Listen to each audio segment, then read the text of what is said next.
Okay, it's on? All right. All right. Next up, we have Chris Watson, who's going to talk to us about languages of series parallel graphs. Yes. All right. Hello, everyone. My name is Christopher Watson, and today I'll be presenting a robust theory of series parallel graphs. This is joint work with Rajeev Alur and Caleb Stanford. So before I talk about what it means to have a robust theory of series parallel graphs, let's talk about our application area. And that's distributed stream processing. So this is a setting where there are going to be multiple producers, and each one's going to be able to emit packets of information over a network. And what our job is to perform some sort of computation over all of this information in real time. There are a lot of existing solutions for this, things like Apache Spark and Flink, and these solutions tend to focus a lot on performance. What I'm going to do in this talk today is suggest one way that taking more of a PL perspective might offer some easier programmability. And the way we're going to do this is by building up a formalism that is analogous to the regular languages of strings. So let's talk about what the best logical view of a stream of information is. One way to view a stream is just as a linear sequence of the packets of data, where each one is in a total order with all the other ones. But this has a few downsides. One of these downsides is that in a distributed system, it might take considerable overhead in order to provide a consistent linear ordering between all of these packets of information. And another downside is that this doesn't obviously expose opportunities to take advantage of parallel compute resources. So I will tell you what I think a better logical view of a stream is. But first, let's talk about a little concrete example. So let's imagine that you have a fleet of taxis, and each one of these taxis is fitted with an onboard transponder. And what this transponder can do is it can emit 3 different types of events over your network. When it picks someone up, it can emit a begin ride event. When it drops someone off, it can emit an end ride event. And in the middle of a taxi ride, it can emit GPS events that tell you the exact location of this taxi. So there are a number of computations you could imagine wanting to perform over information like this. For example, we could use those GPS events to chart the course that the taxi is taking throughout the city, and calculate the distance that it goes, and then we could output the amount of revenue we expect to get from the taxi rides. Another kind of computation, and for this computation, that temporal ordering of those GPS events is very important in order for us to chart that path. But the ordering only matters for the path of a particular taxi. Between 2 different taxis, the ordering of those events is not important for this computation. Another computation we might be interested in is waiting until the end of the day and then outputting the total number of rides completed by all of the taxis during that day. Now, this type of computation requires aggregating information between the different taxis. But within a day, the temporal ordering of events from the different taxis still is not important. So let's talk about a way to view this stream that allows us to expose opportunities to use some that exposes some parallelism. One thing that people do is they do key-based partitioning. So what I'm showing here is letting the keys be the different taxis, and I've split our big stream, which used to contain, still does contain, events from all of our different taxis, into 3 different substreams, each one corresponding to 1 different taxi.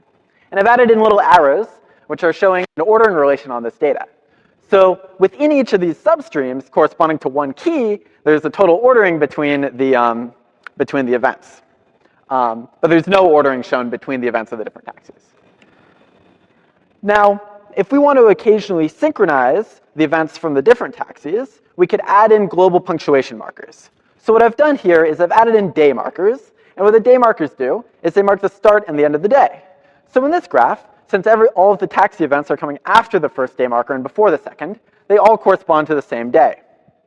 A real benefit of doing something like this is that when we have multiple days of information, we can stitch them together like this. So within a day, we've exposed our parallelism using key-based partitioning, but at the end of the day, we can synchronize between the different taxis. So let's see where we're going with this talk. So the first thing we're going to do is model data streams using synchronized series parallel graphs, and then we're going to express temporal integrity constraints, and I'll tell you what these are. And then what we're going to do is we're going to define an automaton model, the synchronized series parallel graph automaton, and use them to check these temporal integrity constraints. And then finally, we're going to talk about what makes the regular SSPG languages, which is the class of definable properties using these automata, a robust theory that shares many of the nice properties that the theory of regular languages with strings has. Let's start with the temporal integrity constraints. So a temporal integrity constraint describes a pattern of data that occurs over time. So as an example, with our taxis, we might want, for each particular taxi on a particular day, to have the begin ride and end ride events to be well matched. And then in between, we might want to be able to have any number of those GPS events. So I can write this as a temporal integrity constraint. And then we might want to be interested in whether our data satisfies this constraint or not. Another example of a temporal integrity constraint would be, we could define a taxi to be overloaded if it completes 10 or more trips in a day. And then we might want to write an integrity constraint that says, on no 2 consecutive days are there 3 or more overloaded taxis. And so this is an example of a constraint that combines an aggregation over the different keys, which is necessary at the end of the day to count up how many overloaded taxis there are, with a temporal aspect, because you need to remember from one day to the next how many overloaded ones there were the last day. And so before we make it formal how we're going to describe these temporal integrity constraints, we need to make it a bit more formal how we're going to describe the underlying data. And we're going to do that using something called a synchronized series parallel graph. It's a 2-terminal directed acyclic graph, and it's built using the following cases. We can have a singleton graph where it's just one vertex that is both the source and the sink. We can do a sequential composition where if we have 2 of these graphs, we can take the sink of the first, connect it to the source of the second, and let that be our new graph.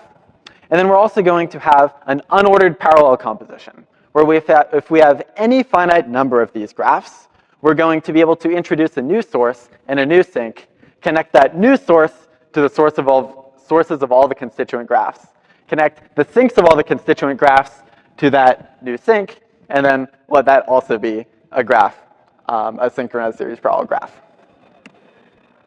So what are the characteristics of these graphs? Well, I've mentioned that they have a unique source and sink, and they also support this unordered parallelism of any arity. And what this is going to let us do is it's going to let us represent that key-based partitioning when we can have any number of keys. We're going to use we're going to use labels at the vertices in order to represent the underlying data. And we're going to assume that our labels are drawn from a finite alphabet. So we're going to be working at that level of abstraction. And all of the temporal integrity constraints that we're representing are also going to be at this level of abstraction. You'll notice that these edges that I've drawn in here each have a color. And what those colors do is they show what type the edge is. And that's going to expose what part of the graph structure that edge is in. So you can see we have these light green edges that are fanning out from these split vertices.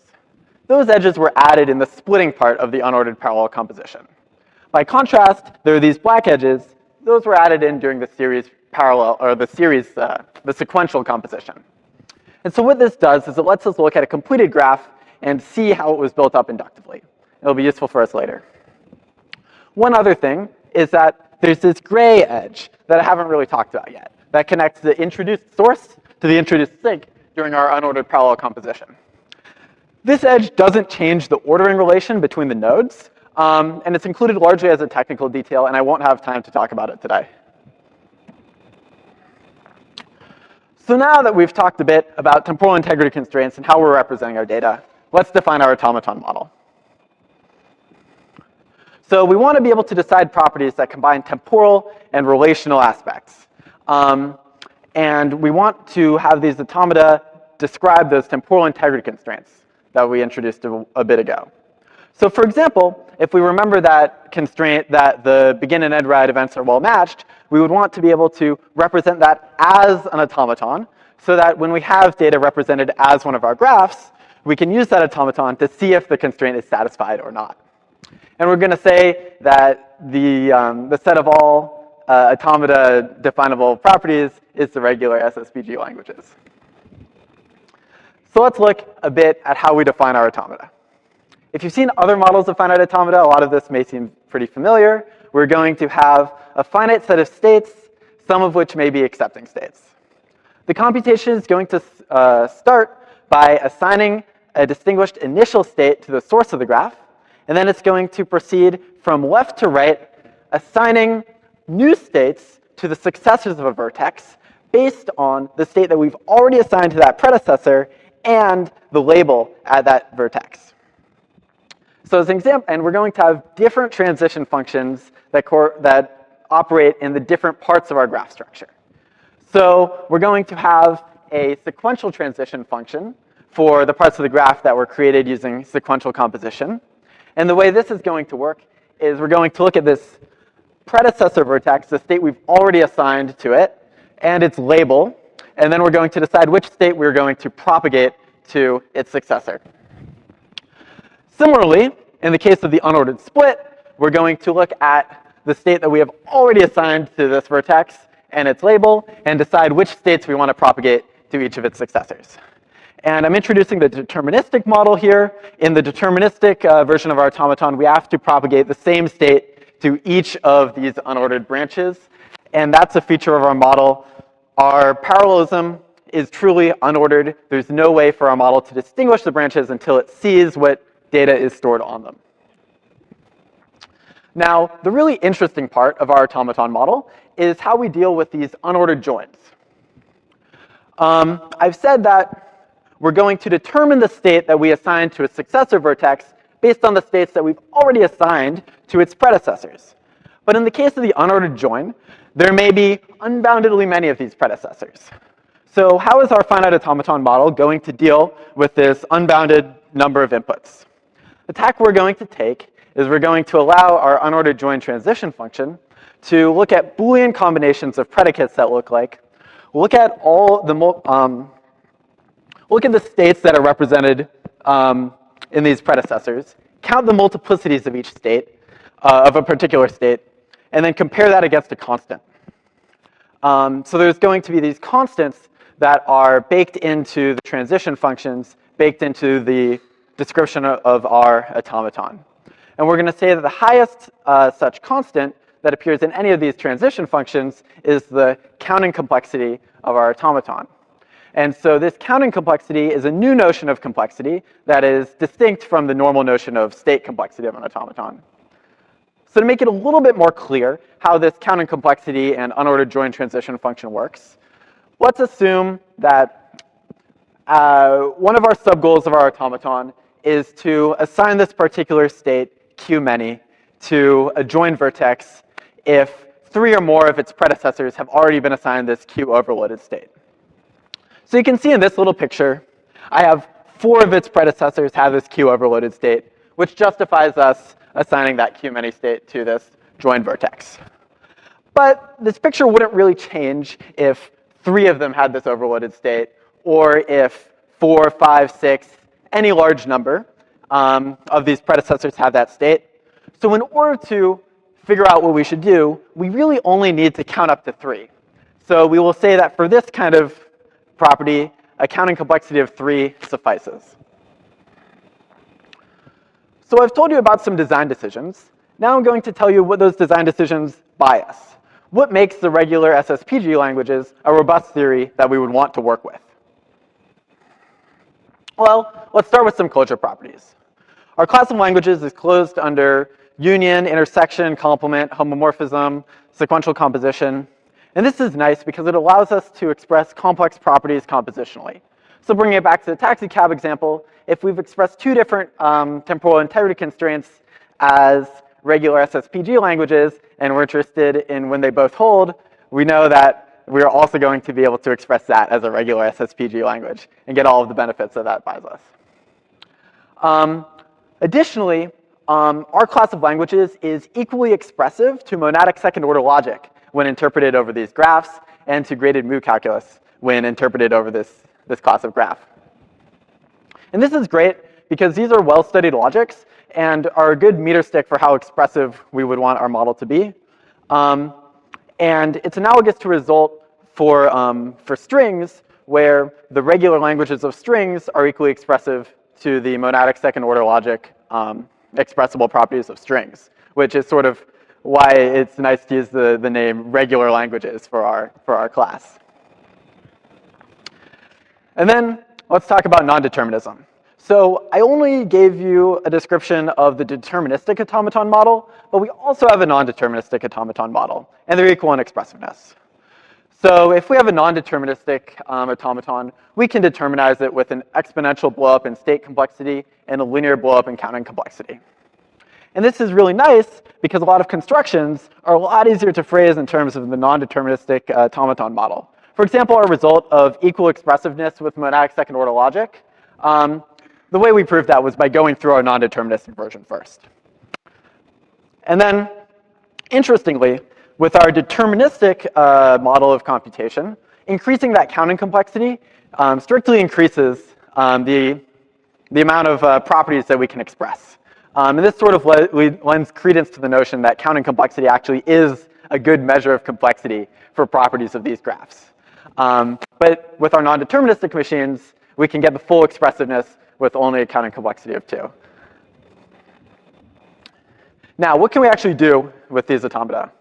Well, in the context of our stream processing application, if we have described one of our integrity constraints as one of our automata as a regular language, and then we have a graph that's representing a stream of data, and we're interested in, does this data satisfy this integrity constraint? This amounts to checking membership, which we can do in polynomial time. And then if we had dreamt up some temporal integrity constraint and represented it as one of our regular languages, and we were wondering, is it possible for any stream of data to satisfy this constraint? That's the same as checking the non-emptiness problem, which we can also decide in polynomial time. And then finally, if we have 2 different integrity constraints, and we're interested in if one implies the other, then that's the same as checking the language inclusion problem for our underlying model. And this is decidable, and decidable in polynomial time when one of these automata is given to you in the deterministic fashion. And this seems a lot like subtyping if you consider these integrity constraints to contain some sort of typing information about your data streams. So to see where we've come from, we've talked about temporal integrity constraints in the context of stream processing. And we have defined an automaton model that lets us check these constraints. And our automaton model characterizes a new notion of regular languages for this particular graph structure, which enjoys many of the same nice characteristics of the regular languages of strings. And with that, I would like to thank you all for listening to my talk and also open the floor to questions.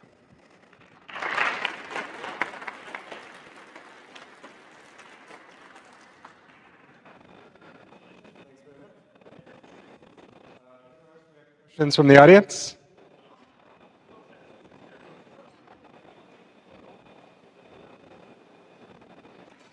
I'll start us off. One other property that regular languages have is that they can be characterized by regular expressions. Is there something analogous for this series parallel regular languages? Yeah, we've thought about it a little bit. It's not included in this paper. Yeah, it's definitely something you can do, but not something that we've done. Yeah. Great. Have an algebraic version, yeah. Sorry, what was that? Or yeah, having a more algebraic looking version. Yes, it's something you can do, but it's not something we've done. Yeah. Okay. We have a question in the back there.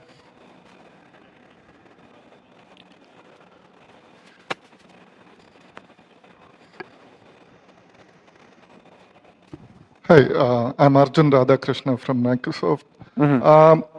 So maybe it's a simple question. I maybe missed it. How are you counting to 10 using regular automata? I'm sorry, what was that?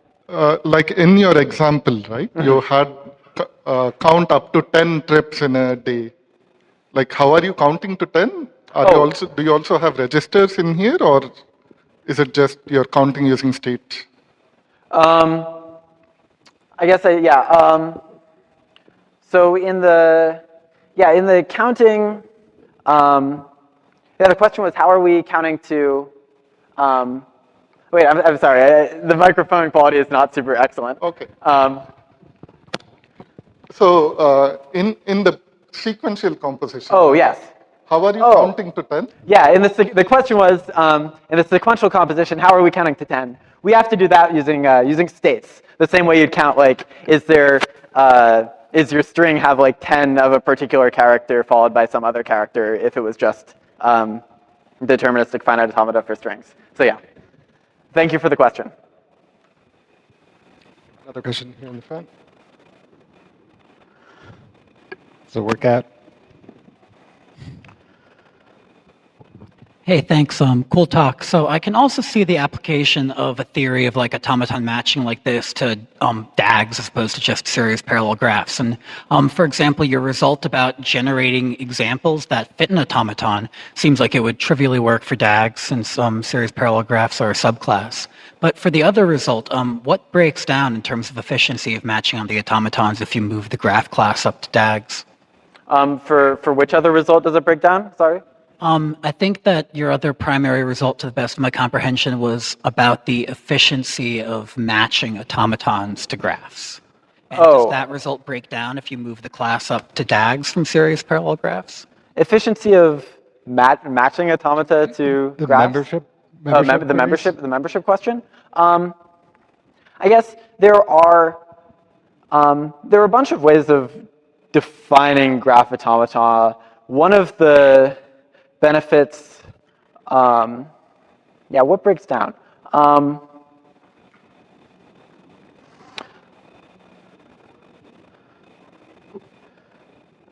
guess, I'm trying to think exactly what doesn't work. I mean,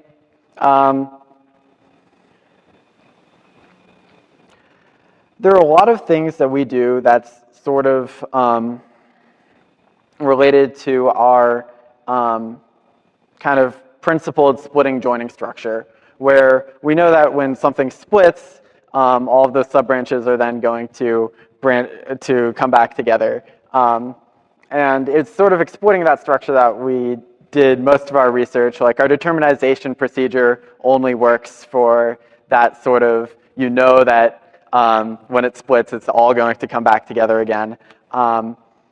So it's hard for me to think exactly like which pieces of our theory don't work in the more general directed acyclic graph case, because a lot of the ways I've been thinking about it has been pretty specific to this structure.